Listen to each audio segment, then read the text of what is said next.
Chapter 3 The Four Sisters.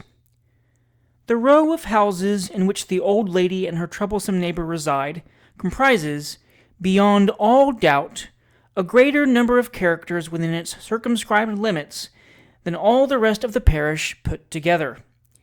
As we cannot, consistently with our present plan, however, extend the number of our parochial sketches beyond 6, it will be better, perhaps, to select the most peculiar, and to introduce them at once without further preface. The four Miss Willises, then, settled in our parish 13 years ago.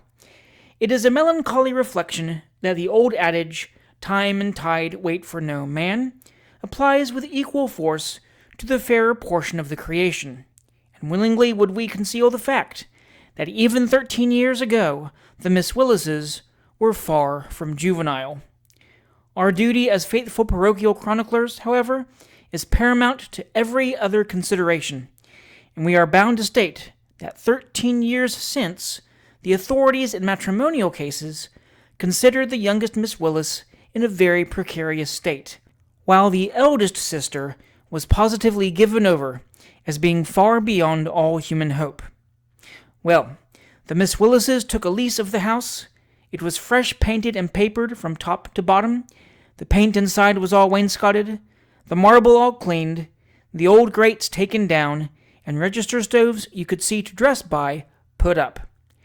4 trees were planted in the back garden, several small baskets of gravel sprinkled over the front one, vans of elegant furniture arrived, spring blinds were fitted to the windows, carpenters who had been employed in the various preparations, alterations, and repairs made confidential statements to the different maidservants in the row relative to the magnificent scale on which the Miss Willises were commencing. The maidservants told their missuses, the missuses told their friends, and vague rumors were circulated throughout the parish that number 25 in Gordon Place had been taken by 4 maiden ladies of immense property. At last, the Miss Willises moved in, and then the calling began. The house was the perfection of neatness. So were the 4 Miss Willises. Everything was formal, stiff, and cold. So were the 4 Miss Willises. Not a single chair of the whole set was ever seen out of its place. Not a single Miss Willis of the whole 4 was ever seen out of hers. There they always sat, in the same places, doing precisely the same things at the same hour. The eldest Miss Willis used to knit, the second to draw, the other 2 to play duets on the piano. They seemed to have no separate existence, but to have made up their minds just to winter through life together. They were 3 long graces in drapery, with the addition, like a school dinner, of another long grace afterwards. The 3 Fates with another sister, the Siamese twins multiplied by 2. The eldest Miss Willis grew bilious. The 4 Miss Willises grew bilious immediately. The eldest Miss Willis grew ill-tempered and religious. The 4 Miss Willises were ill-tempered and religious directly. Whatever the eldest did, the others did, and whatever anybody else did, they all disapproved of. And thus they vegetated, living in polar harmony among themselves, and, as they sometimes went out or saw company in a quiet way at home, occasionally icing the neighbors. 3 years passed over in this way, when an unlooked-for and extraordinary phenomenon occurred. The Miss Willises showed symptoms of summer. The frost gradually broke up. A complete thaw took place. Was it possible? One of the 4 Miss Willises was going to be married. Now, where on earth the husband came from, by what feelings the poor man could have been actuated, or by what process of reasoning the 4 Miss Willises succeeded in persuading themselves that it was possible for a man to marry one of them without marrying them all, are questions too profound for us to resolve.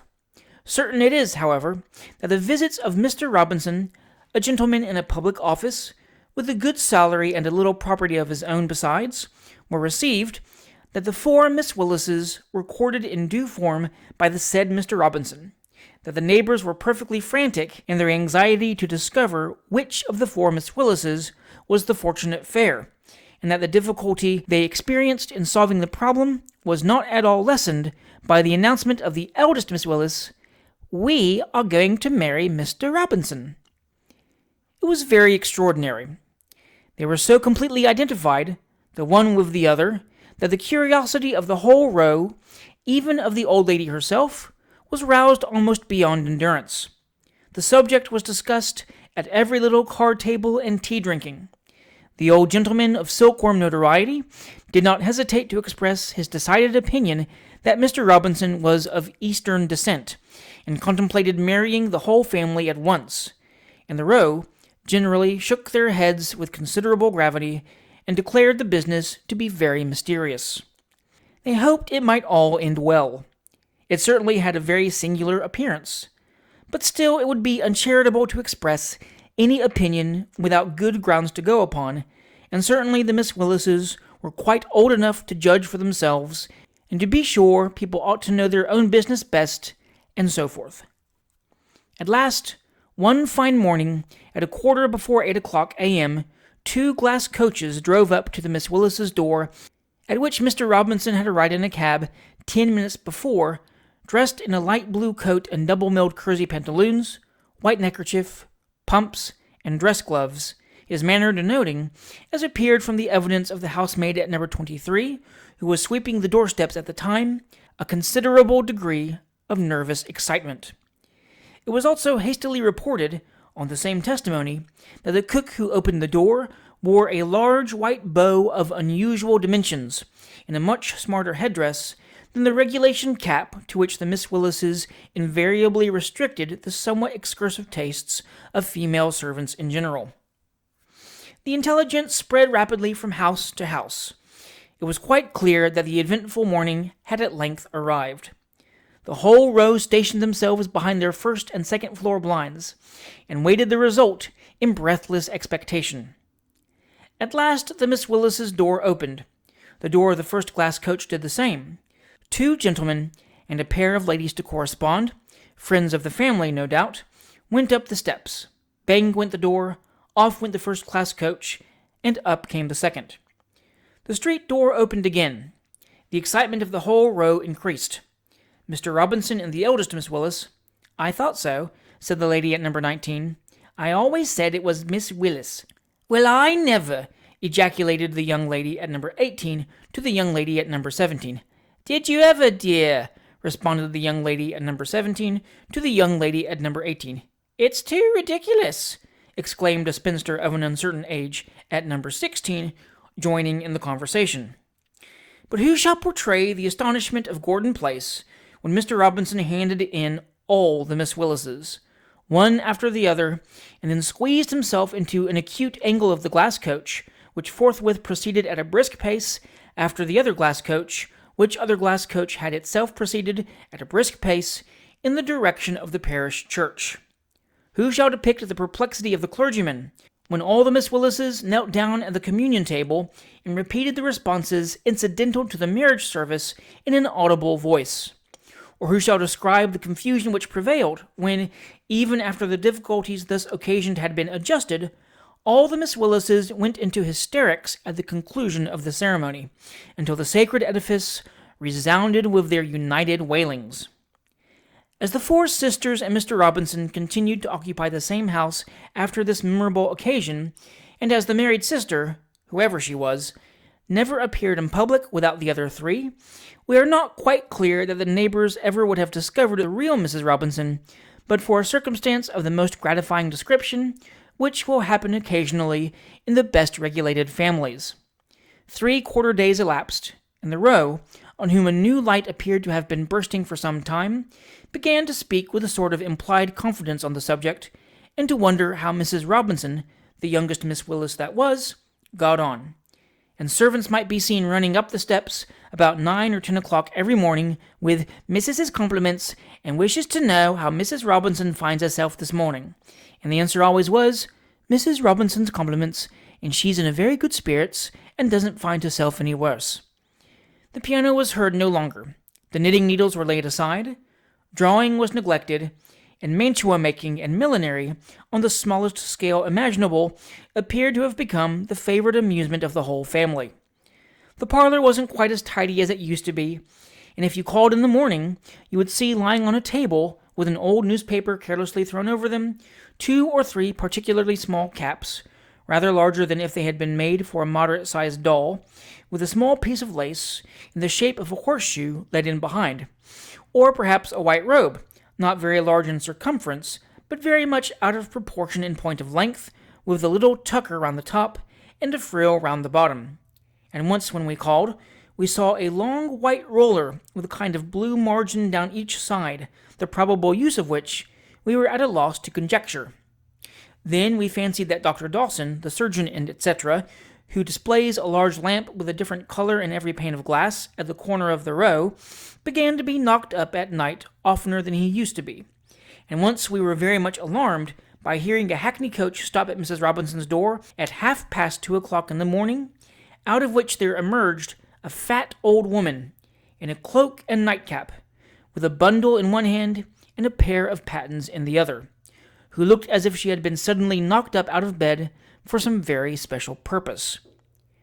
When we got up in the morning, we saw that the knocker was tied up in an old white kid glove, and we, in our innocence, we were in a state of bachelorship then, wondered what on earth it all meant, until we heard the eldest Miss Willis, in propria persona, say, with great dignity, in an answer to the next inquiry, "My compliments, and Mrs. Robinson's doing as well as can be expected, and the little girl thrives wonderfully."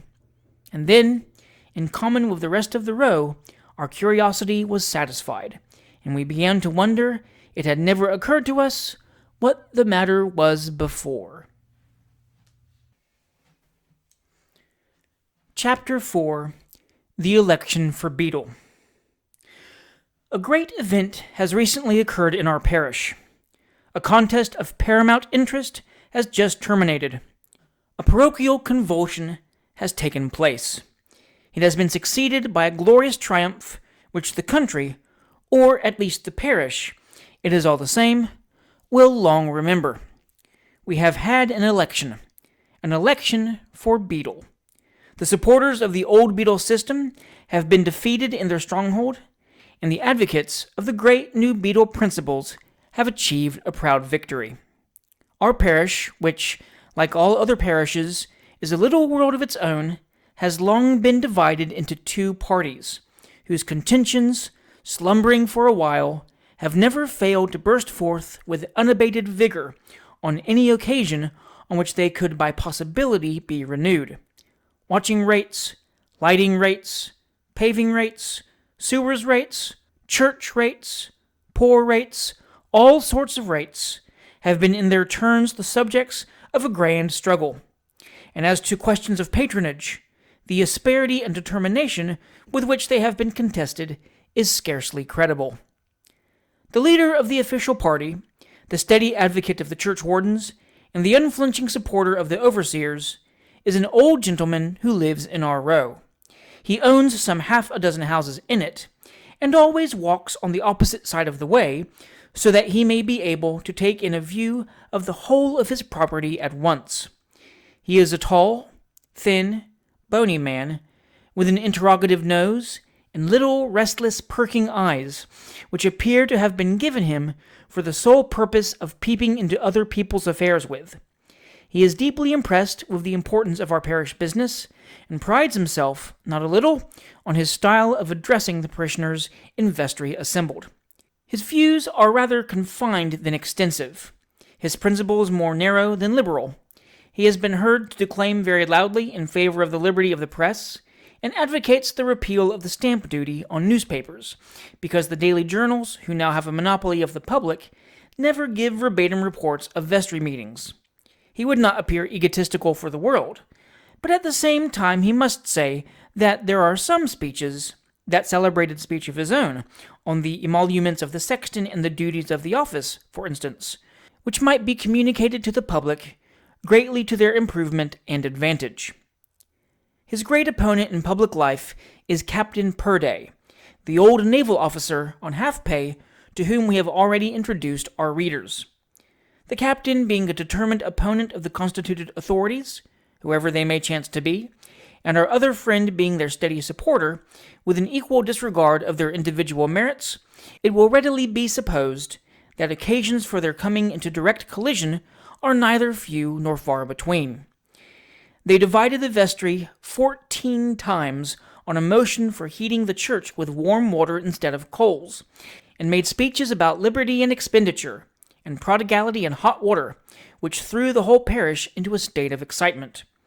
Then the captain, when he was on the visiting committee, and his opponent overseer, brought forward certain distinct and specific charges relative to the management of the workhouse, boldly expressed his total want of confidence in the existing authorities, and moved for a copy of the recipe by which the papa's soup was prepared, together with any documents relating thereto.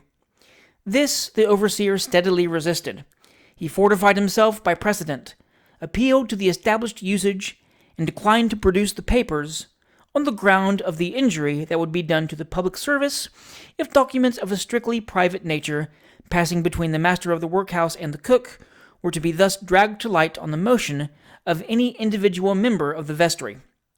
The motion was lost by a majority of 2, and then the captain, who never allows himself to be defeated, moved for a committee of inquiry into the whole subject.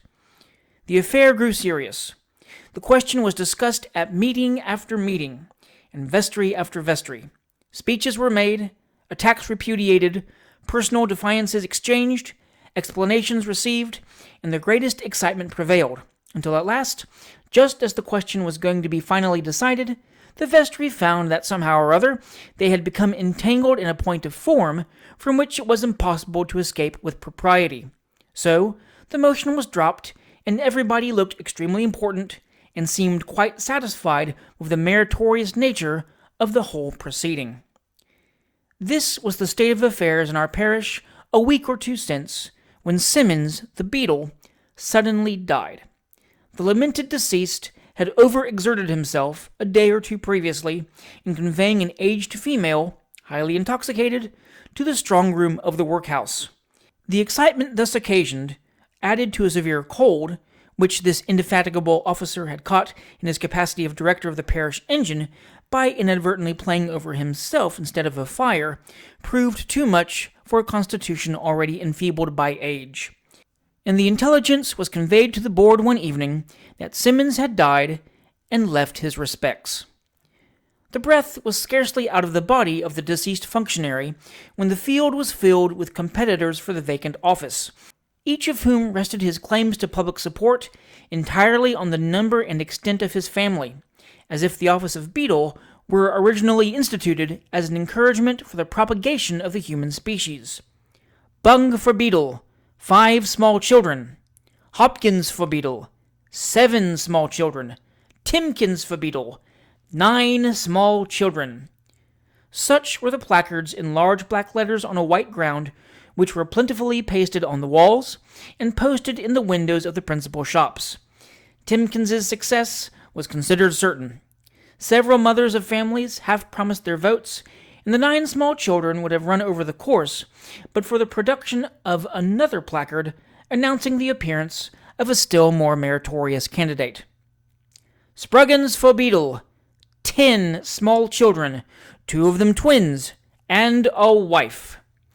There was no resisting this.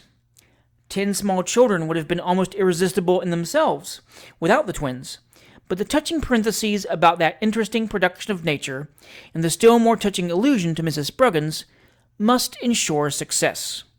Spruggins was the favorite at once, and the appearance of his lady, as she went about to solicit votes, which encouraged confident hopes of a still further addition to the house of Spruggins at no remote period, increased the general prepossession in his favor. The other candidates, Bung alone excepted, resigned in despair. The day of the election was fixed, and the canvass proceeded with briskness and perseverance on both sides. The members of the vestry could not be supposed to escape the contagious excitement inseparable from the occasion.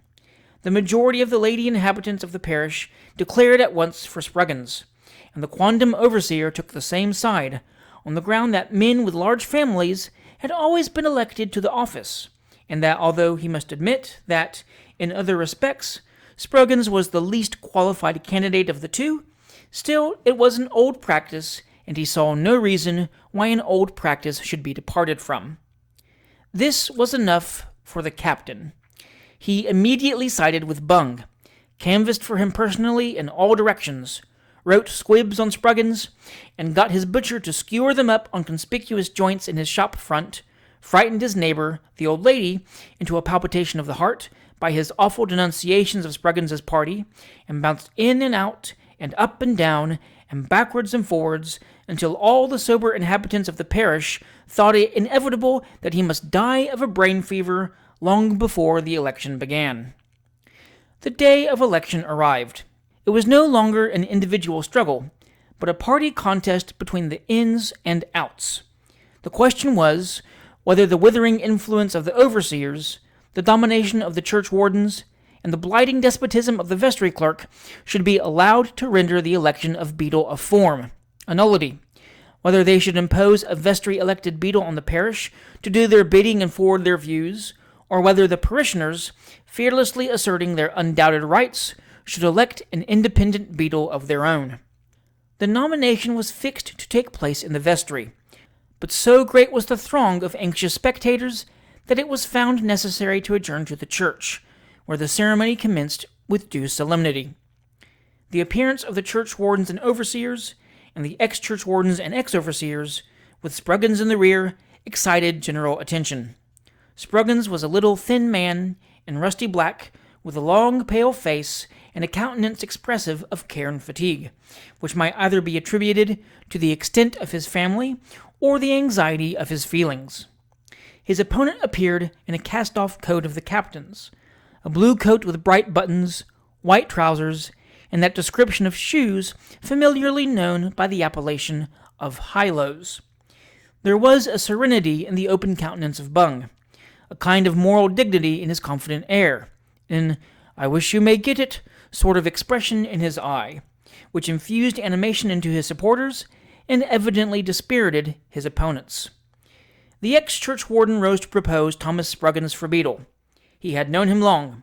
He had had his eye upon him closely for years. He had watched him with twofold vigilance for months. A parishioner here suggested that this might be termed taking a double sight, but the observation was drowned in loud cries of "Order!" He would repeat that he had had his eye upon him for years, and this he would say, that a more well-conducted, a more well-behaved, a more sober, a more quiet man, with a more well-regulated mind, he had never met with. A man with a larger family he had never known. Cheers. The parish required a man who could be depended on. "Here," from the Spruggins side, answered by ironical cheers from the Bung party. Such a man he now proposed. No. Yes. He would not allude to individuals, the ex-churchwarden continued, in the celebrated negative style adopted by great speakers. He would not advert to a gentleman who had once held a high rank in the service of his majesty. He would not say that that gentleman was no gentleman. He would not assert that that man was no man. He would not say that he was a turbulent parishioner. He would not say that he had grossly misbehaved himself, not only on this, but on all former occasions. He would not say that he was one of those discontented and treasonable spirits who carried confusion and disorder wherever they went. He would not say that he harbored in his heart envy and hatred and malice and all uncharitableness. No, he wished to have everything comfortable and pleasant, and therefore he would say nothing about him. Cheers. The captain replied in a similar parliamentary style. He would not say he was astonished at the speech they had just heard. He would not say he was disgusted. Cheers. He would not retort the epithets which had been hurled against him. Renewed cheering. He would not allude to men once in office, but now happily out of it, who had mismanaged the workhouse, ground the paupers, diluted the beer, slack-baked the bread, boned the meat, heightened the work, and lowered the soup. Tremendous cheers. He would not ask what such men deserve. A voice, "Nothing a day, and find themselves." He would not say that one burst of general indignation should drive them from the parish they polluted with their presence. Give it him.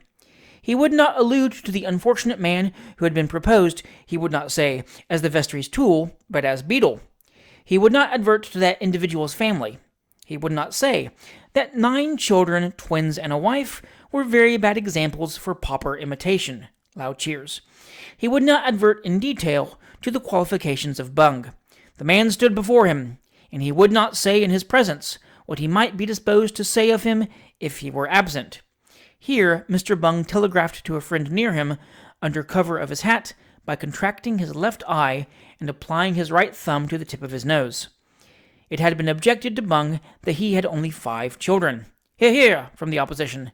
Well, he had yet to learn that the legislature had affixed any precise amount of infantine qualification to the office of beadle. But, taking it for granted that an extensive family were a great requisite, he entreated them to look to facts and compare data, about which there could be no mistake. Bung was 35 years of age. Spruggins, of whom he wished to speak with all possible respect, was 50. Was it not more than possible, was it not very probable, that by the time Bung attained the latter age, he might see around him a family even exceeding in number and extent that to which Spruggins at present laid claim?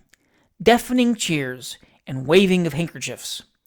The captain concluded, amidst loud applause, by calling upon the parishioners to sound the tocsin, rush to the polls, free themselves from dictation, or be slaves forever. On the following day the polling began, and we never have had such a bustle in our parish since we got up our famous anti-slavery petition, which was such an important one that the House of Commons ordered it to be printed on the motion of the member for the district. The captain engaged 2 hackney coaches and a cab for Bung's people, the cab for the drunken voters, and the 2 coaches for the old ladies, the greater portion of whom, owing to the captain's impetuosity, were driven up to the poll and home again before they recovered from their flurry sufficiently to know, with any degree of clearness, what they had been doing. The opposite party wholly neglected these precautions, and the consequence was that a great many ladies who were walking leisurely up to the church, for it was a very hot day, to vote for Spruggins, were artfully decoyed into the coaches and voted for Bung. The captain's arguments, too, had produced considerable effect. The attempted influence of the vestry produced a greater. A threat of exclusive dealing was clearly established against the vestry clerk, a case of heartless and profligate atrocity. It appeared that the delinquent had been in the habit of purchasing 6 pen'orth of muffins weekly from an old woman who rents a small house in the parish and resides among the original settlers. On her last weekly visit, a message was conveyed to her through the medium of the cook, couched in mysterious terms, but indicating with sufficient clearness that the vestry clerk's appetite for muffins, in future, depended entirely on her vote on the beadleship. This was sufficient. The stream had been turning previously, and the impulse thus administered directed its final course. The Bung party ordered 1 shilling's worth of muffins weekly for the remainder of the old woman's natural life. The parishioners were loud in their exclamations, and the fate of Spruggins was sealed. It was in vain that the twins were exhibited in dresses of the same pattern and nightcaps to match at the church door, the boy in Mrs. Spruggins's right arm and the girl in her left. Even Mrs. Spruggins herself failed to be an object of sympathy any longer. The majority attained by Bung on the gross poll was 428, and the cause of the parishioners triumphed.